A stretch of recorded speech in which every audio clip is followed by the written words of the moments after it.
Good morning, everyone. Thanks for this opportunity to talk to you. It's really nice to see you all here. I didn't know there were this many science journalists in the country, but there you are. Well, this is amazing. It's worth talking to you. So, fake news, and I was asked to talk a little bit about how we as science journalists sort of respond to fake news. What happens? You know, is it some sort of death knell and terrible thing? What do young journalists do in response to it all? And in thinking about it, which is something that's a bit of a problem for our industry, in that I don't think about the things I do that much on a regular basis beyond covering stories, which is probably not a good thing. So this was a good chance to reflect on some of the issues and problems we've been having for the last few years, and especially in the last year. And what struck me about this idea of fake news, and we can define it later, but you get the sense of what it is, this idea of intentionally overhyped or fabricated stories, or news that takes on the imprimatur of authority, but it's actually just rubbish. I felt that all of that is actually not very new for our field of journalism, because, especially in places like health reporting, because science journalists, health journalists have typically been the people in newsrooms and beyond who correct things in the public sort of discourse. We correct public statements, we clarify misinterpretations, we put maths into things that maybe people have misinterpreted. Think of the Ben Goldacre bad science thing, which we all do in our own way. Though obviously we've tended to stick to the realms of scientific research, statistics maybe, and the recent bloom in fake news, the thing that's got everyone interested, that has tended to become something that's happening in the political world, exacerbated probably by the ease with which we can share things on social media.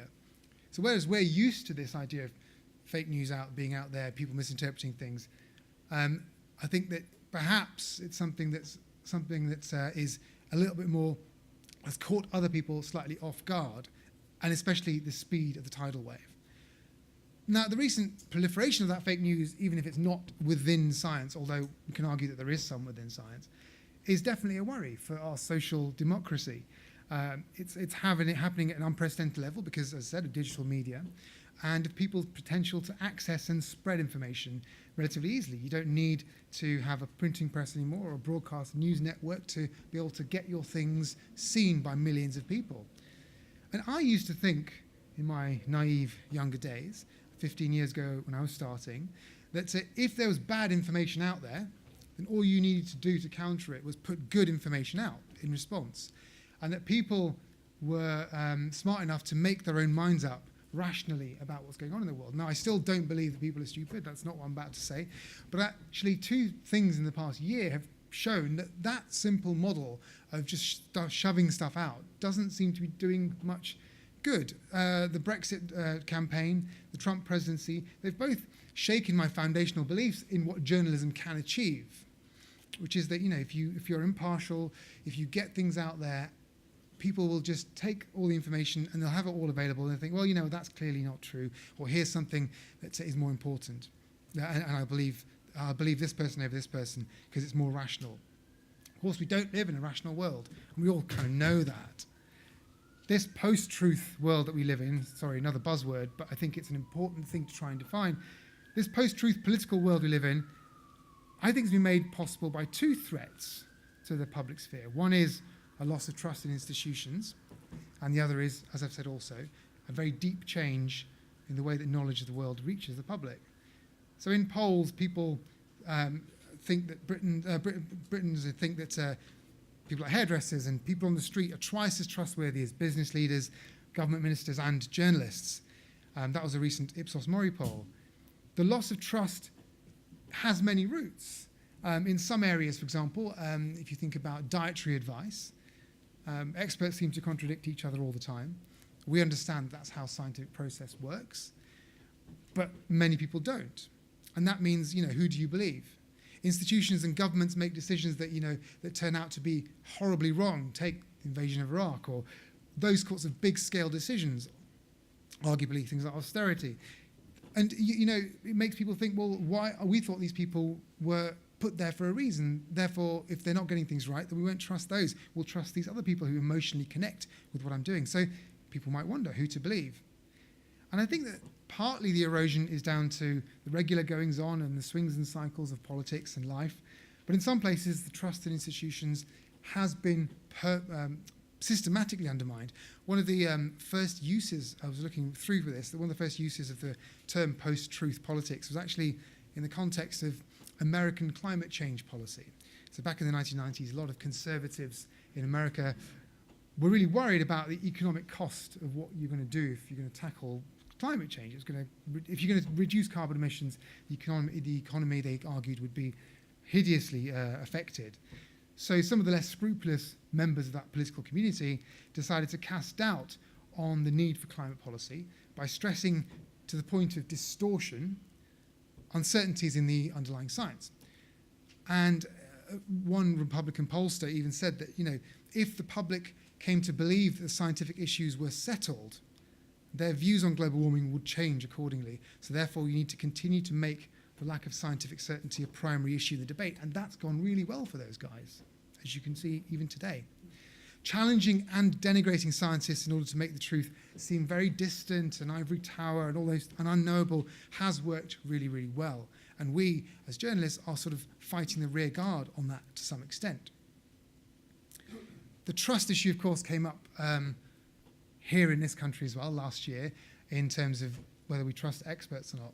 And here in this very room, actually, last week, there was a discussion amongst press officers about whether we need experts or not. And there were some really interesting points in there, amongst which is that, and I was talking at that, and I remember thinking, do we not trust experts anymore? Is it really the case that Michael Gove, for all his rhetorical flourishes last year, is actually correct? Now, even he doesn't believe what he said, and he's railed back on it. So I don't want to focus too much on that. But it's certainly true that expertise can be distant. One of the key things, for example, that we talked about last year in the Brexit campaigning was, here's all the people wanted information, people wanted facts, they wanted to hear from experts. That's been shown poll after poll, survey after survey. But it wasn't that they didn't have enough facts, it was just that people decided to side with facts that most connected with them. So, for example, immigration. If you talk to people about immigration, the experts, people that in this room we would listen to and say, is immigration good or bad for the country? They would argue that, there are shades of grey, but ultimately immigration is good for this country because of the economic arguments, which is true. It's case closed. I mean, that is actually, I would say, that's a pretty, watertight case. And we would make that argument regularly on the news in other places.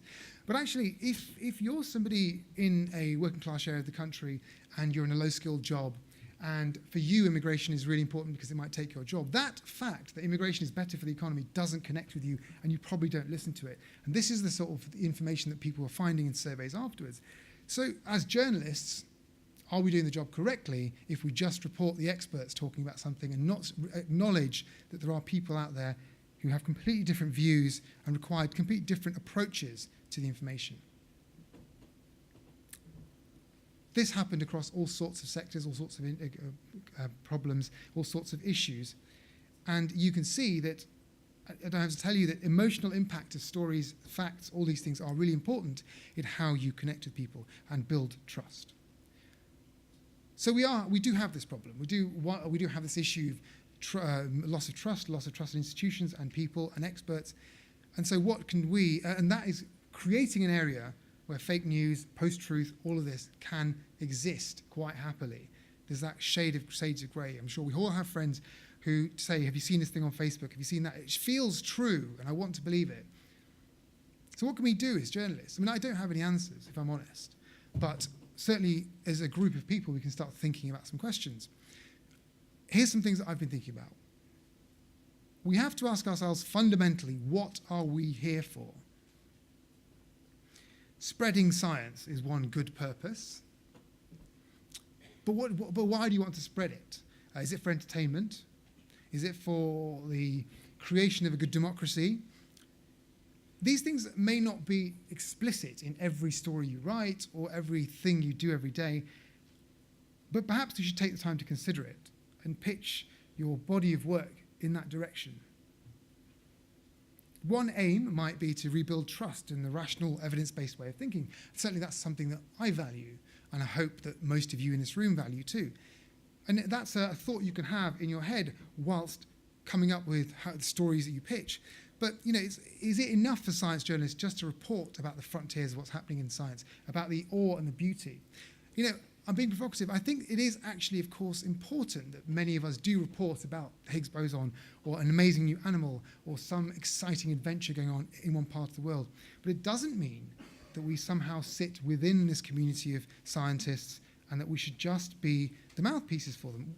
You've heard this argument many times before, but I think that it seems to be more and more critical now. Why? Because if we're going to rebuild trust in the institution of what science can achieve and does, in other words, the institution of rational evidence-based thinking, which we all own, frankly, and agree can make a better society, then we need to be questioning the scientists who do all these things. We need to be separating ourselves much more from scientists. We need to be zealously protecting the interests of the public, not the scientists. Misinformation and hype comes not just from the fringes and random people on Facebook, but also it's a symptom of huge structural problems within mainstream science itself. And we've got a big role to play in exposing that, encouraging change, supporting good behavior. We've got to go after the motivations of why science is done the way it's done, how it's used, how it's funded, who is doing all this. We need a greater focus on process, on interests, on funding. And this is such hard stuff to actually get through to editors. I remember having these conversations 10 years ago. People say, no one was interested in the process. No one was interested in the funding. It's true, no one is.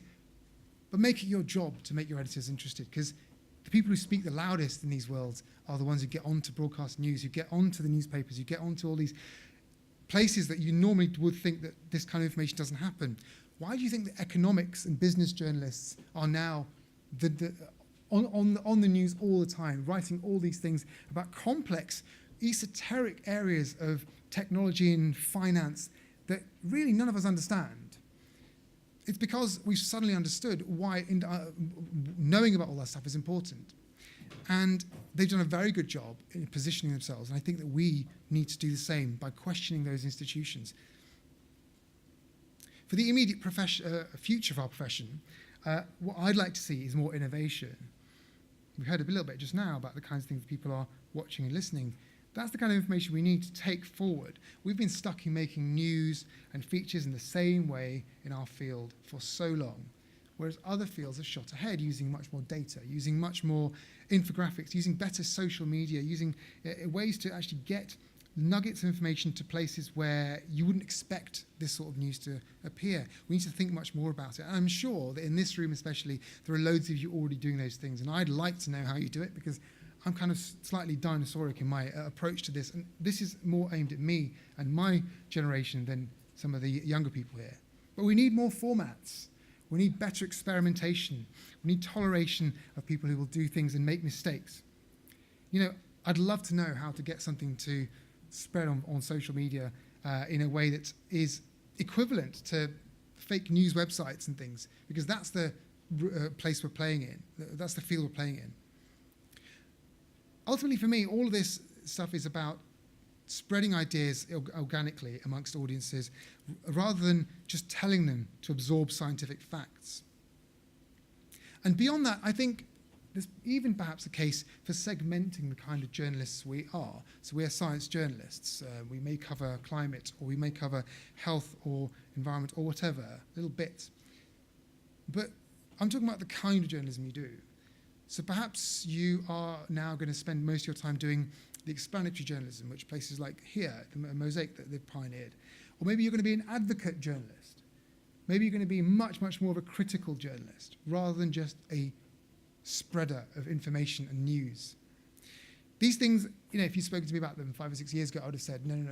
Journalists have to be completely impartial and outside all systems with no interests. But actually, that view from nowhere doesn't work.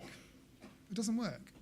And the people who get through, the people who cut through, the ones who aren't even journalists who cut through, have all of these sorts of emotional connections. We need to find ways of building emotional connections, building authority, whilst maintaining the best parts of what makes a journalist good.